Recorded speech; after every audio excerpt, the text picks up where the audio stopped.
Hello, cruisers. Trent here, and today I welcome you to cruise along with me. Today I'm here with Bree. Hi. Bree, what do you do on the cruise ship? I am a member of the cruise staff team, so I am an entertainment host here on board. I do the daily, trivias, game shows, little games up on deck. We do cornhole, ping pong, all sorts of stuff. So anything that involves entertaining the guests, that's what I'm in charge of. That sounds amazing. You're probably wondering why I'm wearing these cool solar shields. Well, cool is a word that maybe other people would use. I don't know if I would use it. Well, I use it. Okay. Well, I'm wearing these because this interview's looking so bright. Wow, Trent. I know. You're so funny. Okay. I know I am. Okay. But, so, you're a cruise staff. How did you get Yeah. into that position? So I started off, I've always been into musical theater, band, I've always been in front of a crowd, and then I worked at a hotel for about 4 years before I started cruise ships. Okay. So I had a lot of guest services and front desk kind of hospitality experience. And then I saw that another cruise line was hiring. I worked for them for about 2 years, and then I decided to come to this cruise line. I'm actually going to another cruise line after this contract, so I like to hop between, seeing where all I can go. So I got into it just because of the experience I had prior to. So, before we dig too much or too deep in, Okay. Every company is usually a bit different. When Yeah. it comes to the crew staff role, this is obviously an American. We're in America right now. Yeah. Is it way different than when you were international? Yes. So I am used to being the minority as an American. On the largest group of American staff that I've had prior to now has been 13. So I've only of 1,000 crew, I've only been one of 13 Americans. So now to come here where it's 80% American, 20% foreign, it's a big difference. Yeah, I can see a big difference in the crew. What about the job itself? Pretty similar? Very different? It's a similar job description just because, entertaining is entertaining. Cruise lifestyle is cruise lifestyle. You're always going to have your trivias on board. You're always going to have your game shows. I think all of the major cruise lines have really looked at what works best for their demographic, and it all kind of contains the same kind of shows and trivias and games, and so they kind of make their own twist on the same things. Okay, that's good to hear. It's nice to know that this interview won't just be kind of useless and only Yeah. the American audience. So if you're a crew staff or anywhere, this could maybe really help you cruisers. Yeah, for sure. So let's go by like a whole week quick. Okay. Tell me if someone's in your role, what does a day-to-day look like? What does point A to point Z look like? Where are we going? Okay, so for cruise staff, our busiest days are going to be embarkation day, because not only is it embarkation day, but it's also debarkation day for the guests prior. So I'm up at 6 a.m. to get the guests off of the ship.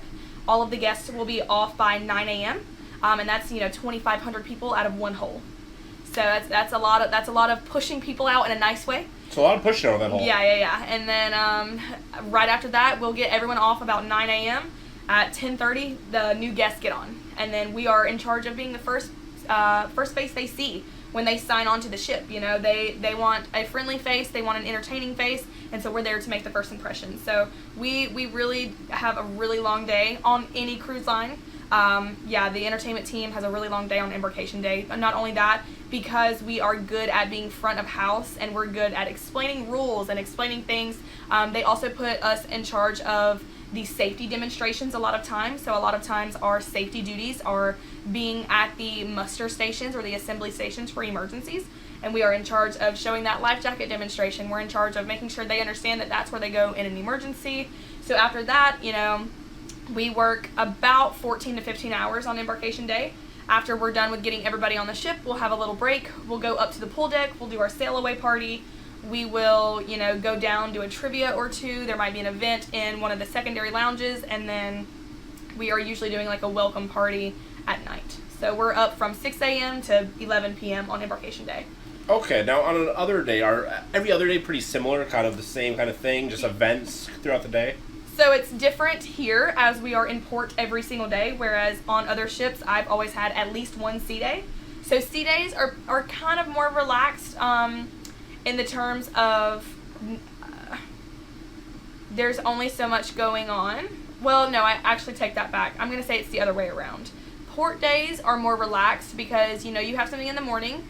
before people get off the ship, and then they all get off, and there's only one person. We have the ADD, the all day duty, and they are in charge of having the on-call phone. They're in charge of doing all of the events during the day. And then we come back in the evenings and we have our nighttime activities, and then we have our parties at night. And so the port days are kind of more chill. And then if we have an emergency sea day, or in other cruise lines and international where you do have sea days, that's going to be your busy days because everybody is on the ship for sure. And we have to make sure they're entertained all day long. So yeah, it's a pretty similar day-to-day activities. It's the guests that make it different. So yeah. Okay, so now my next question. I go to some of your dance parties sometimes. I always see you guys just dancing around. Right. Sometimes people don't join you. Does that get a little weird when you guys are just all dancing and you're just kind of looking at people watching you dance? Yeah, I think, so I think that's where being a performer at heart comes to play, and makes me not be embarrassed to dance on my own, or, not afraid to be the only one on the dance floor. If they're not going to come and join me to make it a collaborative experience, then I'm going to make it a solo performance. My job is to entertain, whether that's entertaining them with them on the stage, dancing along with me, having a good time, or if it's just me bebopping along to the music, showing them what a good time it is if they do choose to join. Okay, I like that. So yesterday, after a talent show that our ship had, I noticed that there was a point where all of you started doing the exact same dance. Was that planned? It wasn't planned, but the entertainment team, we have choreographed dances, we have all sorts of stuff that are taught to us when we sign on in the event that, a song starts playing and we're like, oh, let's do this dance. It's something to get the people on the floor, and that's exactly what it did. So it kind of worked. So that dance really does fit with a few different songs. Yeah, so basically, if you're going to be in entertainment on a cruise line, basically you're going to learn a lot of 8-count dances that very easy to do with any song. I can do the electric slide to any song. I can do pretty much the electric slide, the hustle. I can do the dance we were doing last night to any song. So there's a lot of things that you can do to any song as long as it has the same beat. And have you seen a lot of those same dances being taught on other cruise lines? Yes, yeah. So there's a lot of different ones, but there's also a lot of the same ones. I will probably say that besides professional dancers teaching beginner dance classes every single day, the cruise line industry does the wobble and the Cupid shuffle the most. I do that. I do the Cupid shuffle and the wobble at least 20 times a week. Nothing wrong with that. They're both bangers. So I don't know that I prefer those, but I'm not going to ask you exactly how much you get paid. Just simple yes or no. Is the pay on this shipping in America significantly more? No. No. Okay, so really, I will actually go as far as to say I actually make less here than I did in international. Because of the taxes? Because of the taxes, and you get all sorts of kickbacks from casino. Since we're in a state that does not allow gambling, we cannot give away money for bingo. And in international, when you're giving away money for prizes, you also take money when they buy the bingo, and if you are reaching your targets every month, every year, you're going to get kickbacks for that as well, for doing a good job. And so when you're hosting private karaoke sessions that we don't do here, or private weddings where you're DJing and emceeing the wedding reception, you're also getting kickbacks from that. So there's a lot of different things that I was receiving in international that I do not receive here. Tips? And it's actually I will say the entire entertainment team does not receive tips. We are not a tipped and gratuitous position. Okay. So we do not receive any tips or gratuities. We are allowed to accept cash tips, but we do have to ask, or if they say, here, this is for you, you say, oh, no, that's okay. And if they say, no, I insist, then you're allowed to take it. But you have to decline it first. Okay. With bingo, sometimes people win a lot of money. Would they ever try to be generous with that? No, we're not allowed to accept any winnings from... Okay. Yeah. So that's like even if you go to international and you win in the casino, and if you try to tip your casino dealer, they cannot accept. That shocked me because, any other casino in the world, like blackjack, I have a good hand, I'll tip my dealer. Well, I will say, on most ships you use your card and not cash. So it's not as easy to do that. Okay, now you do a lot of different events. What's probably the funnest event, at least for you personally? I was lucky enough to do bingo for about a year and a half total. As on my 3-year career on ships, I love to be the bingo host. I'm really good at it. I love doing bingo. So that's a lot of microphone time and a lot of stage time. And a lot of people know the bingo host. So I am one who likes attention. And so I do enjoy that. But if I was to talk like strictly game shows, strictly, on a microphone during a performance where people are coming to see it, I would say the newlywed show, the not so newlywed, the love and marriage, however you want to call it. It's different on other cruise lines. But the not so newlywed show is very fun. It always gets good reactions out of the guests. And then I would say I was the comedy club host for a little while on one of my ships. And the last night, pretty much on any cruise line you go to, you're going to have like a comedy showcase in the main theater. And to go out and see, a room of 800 people packed the house down. I've had standing room only. I've had where it was too many people. It was a fire hazard. I had to ask people to leave. That's how crowded it was. To have that many people in a lounge, you're on the stage, you're introducing them. You tell a really good joke. It lands really well. The crowd goes wild. That is a high for a performer. It has to feel like a pretty good feeling. Yeah, that's like for an entertainment. That's the best you could be. Yeah. Now, cruise directors, do they really kind of make or break the job? Yes. I know a lot of people who have quit the cruise industry because of their cruise directors. So you've probably had some terrible ones, some really great ones? I've had really great ones and really bad ones. Now, if someone's looking to get into this role, what would you recommend? Do you have any advice for them? Do you have anything that you wish you would have known before working on a cruise ship? Just tell them something you wish you'd known, some advice, something. I think it's really important to know that this is a job for an adult. And I do not mean an age number. I mean someone who is very confident in what they want. You have to be able to take harsh criticism sometimes. The cruise industry is really competitive in some ways, especially in entertainment.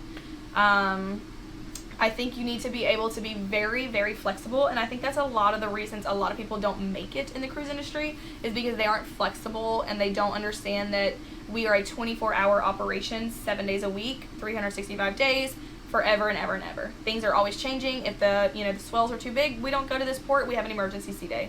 You have to be able to adapt to those things. You have to be able to just roll with it and keep going. And so my advice would just be to, think about, hey, is this something that I'm willing to do every single day for the next 5 to 6 months without a break? And if it is, then try it out. And then I also think it's important to be able to say, hey, you know what, this isn't for me. It was good while it lasted. I'm glad I did the experience, but maybe this isn't for me. Because a lot of times I think that people just stay on ships just because it's something to do. And that's not why we're here. We're here because we want to be here. And if you don't want to be here, then don't. In a nice way, Yes.